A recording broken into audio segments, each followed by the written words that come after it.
God in command, no will change, His faithful hand will be. Selamat pagi Bapak Ibu Saudara-saudara jemaat. Shalom. Faith and love I will praise, in Jesus I will. Di usbu yang baru ini ketong diajak untuk mengucap syukur kepada Tuhan yang telah menuntun dan menyertai kita semua boleh menikmati kasih dan karya Tuhan di perjalanan usbu yang baru.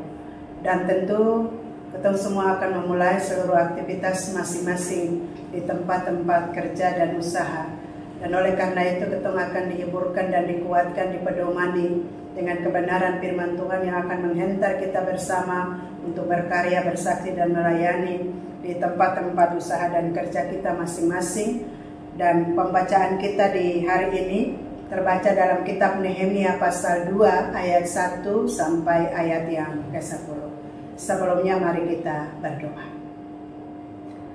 Ya Bapa, di dalam Yesus Tuhan penyelamat dan pemberi hidup ini, di pagi di usbu yang baru ini kami menaikkan ungkapan syukur dan terima kasih yang luar biasa kepada Tuhan yang telah menjaga dan menyertai kehidupan kami bersama. Dan Tuhan memperkenankan kami boleh menikmati hari baru pemberian-Mu, dan kami akan melaksanakan seluruh aktivitas kami masing-masing. Kami butuh arah, kami butuh petunjuk untuk kami melangkah, menapaki seluruh kehidupan kami, pekerjaan dan usaha kami di usbu yang baru. Maka kami rindu untuk mendengar Tuhan berbicara bagi kami lewat kebenaran firman Tuhan dari kitab Nehemia pasal 2 ayat 1 sampai ayat yang ke-10. Biarlah Tuhan karuniakanlah Roh Kudus memberikan pengertian kepada setiap kami, agar firman kami baca, kami mengerti, dan kami dapat mewujud menyatakan itu dalam keseharian hidup kami selaku pelaku-pelaku firman yang setia, untuk tetap ada dan mengupayakan kebersamaan dan kesejahteraan hidup bersama di tengah-tengah seluruh karya panggilan pengabdian kami. Di dalam nama Tuhan Yesus kami berdoa. Amin. Bapak Ibu dan Saudara-saudara, Nehemia pasal 2 ayat 1 sampai ayat yang ke-10 di bawah perikop Nehemia diutus ke Yerusalem. Pada bulan Nisan tahun ke-20 pemerintahan Raja Artasasta, ketika menjadi tugasku untuk menyediakan anggur, aku mengangkat anggur dan menyampaikannya kepada raja, karena aku kelihatan sedih yang memang belum pernah terjadi di hadapan raja. Bertanyalah ia kepadaku, mengapa mukamu muram, walaupun engkau tidak sakit? Engkau tentu sedih hati. Lalu aku menjadi sangat takut. Jawabku kepada raja, hiduplah raja untuk selamanya. Bagaimana mukaku tidak akan muram, kalau kota tempat pekuburan akan muram? Lalu kota tempat pekuburan nenek moyangku telah menjadi reruntuhan, dan pintu-pintu gerbangnya habis dimakan api. Lalu kata raja kepadaku, jadi apa yang kau inginkan?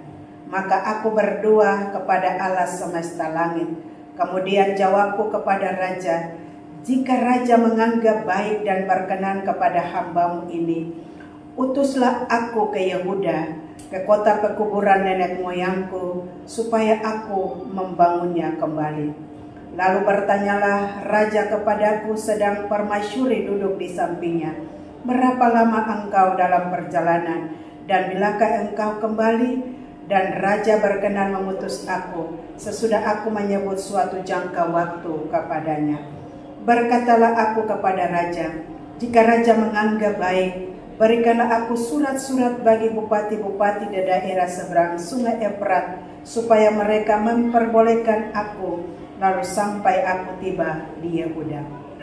Pula sepucuk surat bagi Asap, pengawas taman raja, supaya dia memberikan aku kayu untuk memasang balok-balok pada pintu-pintu gerbang di benteng bait suci, untuk tembok kota dan untuk rumah yang akan kudiami. Dan raja mengabulkan permintaanku itu, karena tangan Allahku yang murah melindungi aku. Maka datanglah aku kepada bupati-bupati di daerah seberang sungai Efrat, dan menyerahkan kepada mereka surat-surat raja. Dan raja menyuruh panglima perang dan orang-orang berkuda menyertai aku. Ketika Sanbalat orang Horon, orang Tobia, orang Amon. Pelayan itu mendengar hal itu, mereka sangat kesal karena ada orang yang datang mengusahakan kesejahteraan orang Israel. Demikian pembacaan Alkitab. Bapak Ibu, saudara-saudara jemaat yang Tuhan Yesus kasihi, kita berada di usbu yang baru dan kita akan melaksanakan berbagai aktivitas kita masing-masing. Dan dalam perjalanan di usbu yang baru, kita akan berhadapan dengan berbagai keadaan dan situasi, dengan kondisi-kondisi ekonomi yang semakin meningkat, belum lagi curah hujan, dan berbagai hal yang akan ketong hadapi dan ketong jalani. Tetapi ketong percaya, jika Allah berpihak kepada kita, setiap masalah, setiap persoalan, setiap kebutuhan hidup kita akan Tuhan penuhkan. Asalkan kita sebagai orang-orang percaya menomorsatukan Tuhan sebagai sumber berkat itu. Ketika kita mencari Tuhan sebagai sumber berkat, maka Tuhan akan menyediakan segala berkat bagi setiap kita sebagai orang-orang percaya. Kita mesti yakin dalam seluruh kerja keras dan usaha kita, maka disitulah Tuhan mendatangkan berkat dan memberikan kesejahteraan hidup, bukan saja kepada diri kita, tetapi kepada sesama, di mana kita berkarya, bersaksi, dan melayani. Ketika Tuhan menugaskan kita di berbagai tempat kerja kita, marilah kita terpanggil untuk melaksanakan apa yang menjadi tanggung jawab kita bersama. Bukan untuk kepentingan diri kita sendiri, tetapi kita juga memperjuangkan apa yang menjadi harapan-harapan daripada setiap orang lain yang ada di sekitar kita. Bapak, Ibu, dan saudara-saudaraku yang kekasih, dalam minggu ini kita dipayungi dengan tema Merdeka untuk mengusahakan kesejahteraan bersama. Kita melihat teks bacaan kita, Nehemia pasal 2 ayat 1-10, di mana kehidupan penduduk Yehuda setelah masa pembuangan ke Babel, hidup mereka sangat memprihatinkan. Orang Israel ibarat kehilangan muka karena tidak ada lagi simbol-simbol agama yang menjadi kebanggaan mereka. Baik Allah menjadi simbol kehadiran Allah dalam kehidupan umat telah dibakar. Tembok Yerusalem yang menjadi kebanggaan itu kini tinggal puing-puing saja. Umat Israel merasa telah ditinggalkan oleh Allah. Tetapi Allah tidak pernah meninggalkan mereka walaupun mereka meninggalkan Allah. Mereka berpaling kepada Allah. Allah tahu apa yang mereka alami. Allah tahu apa yang mereka rasakan. Disitulah Allah bekerja. Disitulah Allah berperan supaya mereka mengingat Allah. Karena mereka sudah memberontak kepada Allah, maka mereka harus mengalami penderitaan. Disitulah Allah membentuk mereka, Allah mendidik mereka supaya mereka mengingat Allah Yahweh yang telah menuntun menyertai mereka keluar dari perbudakan di Mesir dan memasuki tanah Kanaan yang berlimpah dengan susu dan madu. Ketika mereka hidup dalam kelimpahan, mereka hidup dalam semua yang disiapkan oleh Allah, disitulah mereka mulai lupa Allah. Mereka mentuankan segala kekayaan mereka sebagai Tuhan atas segala kehidupan mereka. Dan mereka mengesampingkan Allah. Padahal dalam perjalanan hidup mereka, Allah tidak pernah meninggalkan mereka. Allah tidak menjadi penonton yang cuma nonton dari jauh. Allah turut berperan, Allah turut terlibat, asalkan mereka berbalik kepada Allah dan mendengarkan suara Allah. Dalam situasi seperti itu, Bapak Ibu, maka Tuhan mengutus Nehemia untuk pergi ke Yerusalem. Di mana Nehemia sebagai juru minum raja, hidupnya sudah mapan dalam kehidupan istana Raja Artasasta. Tetapi Nehemia solidar dengan kehidupan orang-orang sebangsanya. Nehemia tidak mau melihat mereka menderita. Hati nurani Nehemia tergugah karena tembok Yerusalem yang roboh. Itulah sebabnya Nehemia tidak tenang walaupun hidupnya mapan. Nehemia bersedih meskipun tidak sakit. Kalau ketong baca di ayat yang pertama. Bapak, Ibu, saudara-saudaraku yang kekasih, kisah Nehemia dimulai dari sebuah keprihatinan mendalam terhadap keadaan bangsanya. Meskipun ia hidup nyaman di istana Persia sebagai juru minum raja, hatinya tetap terikat pada Yerusalem yang temboknya runtuh dan penduduknya hidup dalam kehinaan. Nehemia tidak menutup mata. Nehemia tidak berpaling dari bangsa Israel terhadap penderitaan bangsa Israel. Walaupun ia sendiri tidak kekurangan, ia punya semua hal, hidup di istana raja. Tetapi keprihatinan dan solider daripada Nehemia luar biasa. Kebebasan yang ia miliki di istana bukanlah alasan untuk hidup hanya bagi dirinya, tetapi menjadi kesempatan untuk bertindak demi kesejahteraan bersama. Inilah semangat yang patut kita teladani dari Nehemia. Bapak, Ibu, dan saudara-saudaraku yang kekasih, dalam situasi seperti itu, kuncinya yang dipegang oleh Nehemia adalah dia berdoa kepada Allah. Dia tidak mengandalkan kekuatannya sebagai manusia, tetapi dia mengandalkan Tuhan. Dia memohon kepada Tuhan dalam doa supaya dia bisa menghadap Raja Artasasta untuk menyelamatkan bangsa Israel, untuk membangun tembok Yerusalem yang sudah roboh. Kalau kita baca di pasal 1 ayat 4 disebutkan bahwa Nehemia menangis, duduk berkabung, berpuasa dan berdoa. Nehemia juga berdoa ketika menghadap raja untuk meminta izin raja di pasal 2 ayat yang keempat. Sebab adalah suatu larangan keras bagi seorang pegawai istana bila menghadap raja dengan muka muram atau muka yang bersedih. Karena itu Bapak, Ibu, dan saudara-saudara, Nehemia khawatir bila raja akan murka. Bila raja murka bukannya mendapat izin, Nehemia justru terancam mati. Namun karena kekuatan doa, Nehemia bukan saja memperoleh izin raja, tetapi juga mendapatkan fasilitas-fasilitas untuk memudahkan pekerjaan pembangunan tembok daripada Yerusalem. Kunci keberhasilan Nehemia adalah bergantung pada Allah. Nehemia melibatkan Allah dalam pekerjaan. Tangan Allah yang Maha Kuasa melindunginya di ayat yang ke-8. Pekerjaan dilaksanakan dengan bantuan Allah di ayat yang ke-16. Dan oleh karena itu Bapak, Ibu, saudara-saudara, dalam kehidupan ini kita menghadapi betapa sulitnya dengan peningkatan ekonomi, dengan masalah-masalah pekerjaan, dan ada begitu banyak masalah. Kuncinya adalah kita melibatkan Tuhan. Kita menggantungkan semua hal kepada Tuhan dengan berdoa dan meminta sebagaimana yang dilakukan oleh Nehemia. Dia berdoa, dia berpuasa. Dia meyakini dalam doa dan puasanya, maka disitulah Allah bekerja luar biasa, mendatangkan segala kemudahan ketika dia menghadap Raja Artasasta. Dan Raja mengizinkan dia. Itu adalah jalan yang ditempuh, dialami, dan dirasakan oleh Nehemia. Nehemia tidak menunggu datangnya bantuan dari orang lain. Ia mulai dari diri sendiri. Dia berdoa, merencanakan, dan memohon pertolongan Tuhan. Kebebasan kita hari ini, baik dalam hal ekonomi, posisi maupun kesempatan yang Tuhan siapkan dan berikan kepada kita, seharusnya melahirkan kepekaan untuk melihat kebutuhan sesama. Ketika ketong sudah mendapat kedudukan, mendapat posisi yang baik, jangan ketong ingat diri sendiri. Mari ketong berbagi dengan orang lain. Ketong menolong orang lain, ketong membantu orang lain. Apa yang menjadi rencana-rencana kita ke depan, mari ketong melibatkan Tuhan dalam rencana Tuhan dalam seluruh kehidupan kita bersama. Dan itu yang dilakukan oleh Nehemia.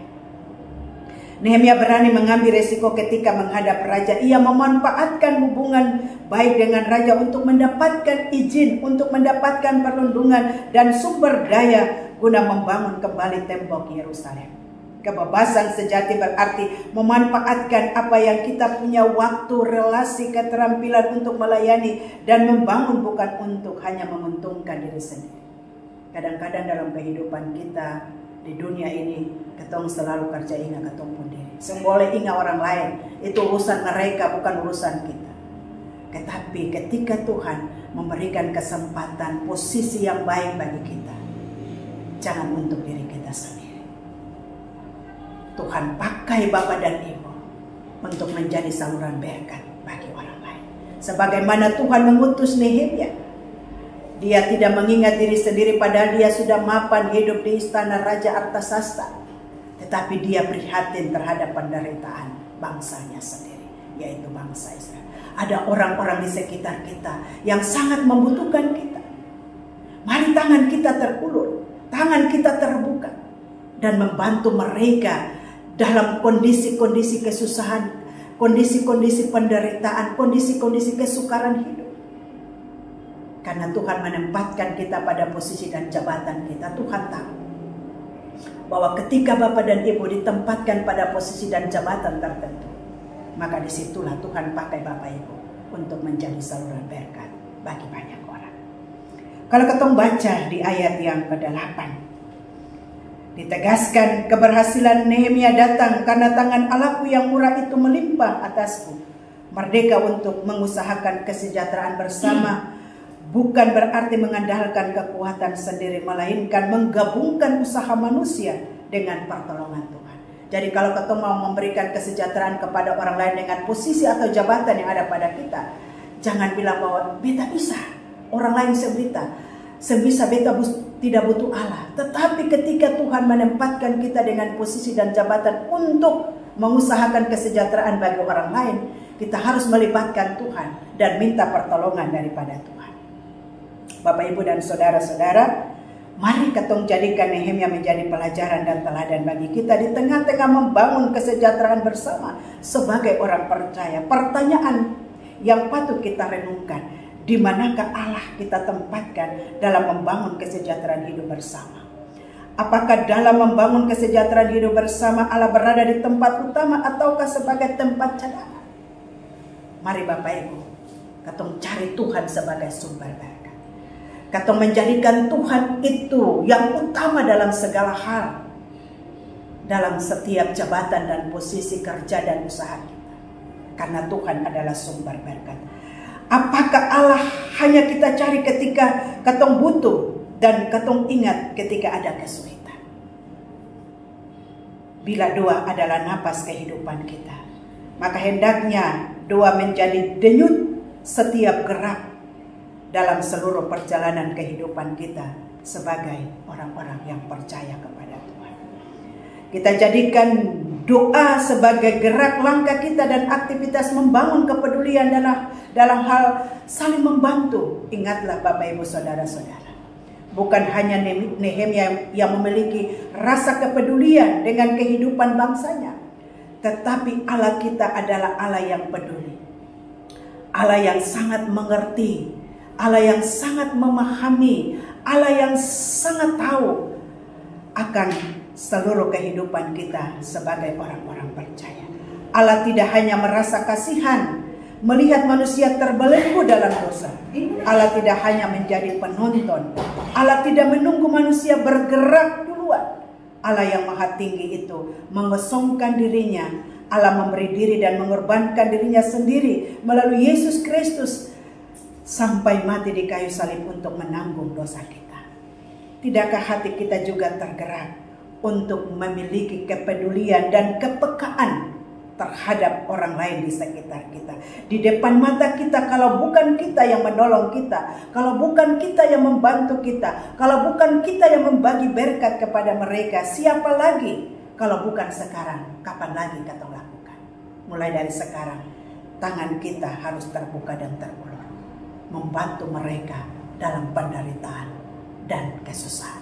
Sebab tangan Tuhan selalu terbuka dan terulur untuk memberikan setiap berkat dalam seluruh kehidupan kita bersama. Dan oleh karena itu, lewat firman Tuhan ini, ada 3 hal yang beta mau bilang untuk kita lakukan. Gunakan waktu dan tenaga untuk menciptakan suasana rumah yang aman, penuh kasih, dan mendukung pertumbuhan iman mulai dari keluarga. Dan jadilah orang yang mendorong, saling menolong, dan menciptakan peluang bagi yang lemah di tengah-tengah masyarakat. Dan di dalam kehidupan bergereja, terlibat aktif dalam pelayanan, bukan sekedar hadir, tetapi ikut membangun jemaat demi pertumbuhan iman jemaat ini ke depan. Bapak, Ibu, dan saudara-saudara, salinglah, bertolong-tolonglah satu dengan yang lain sebagai orang-orang yang diutus dan dipercayakan Tuhan. Berbagilah hidup dengan mereka yang membutuhkan. Pedulilah dengan mereka yang lemah. Angkatlah mereka dari penderitaan dan kesusahan. Tuhan Yesus memberkati. Amin. My Savior is my stronghold. With Him my life's assured and bold.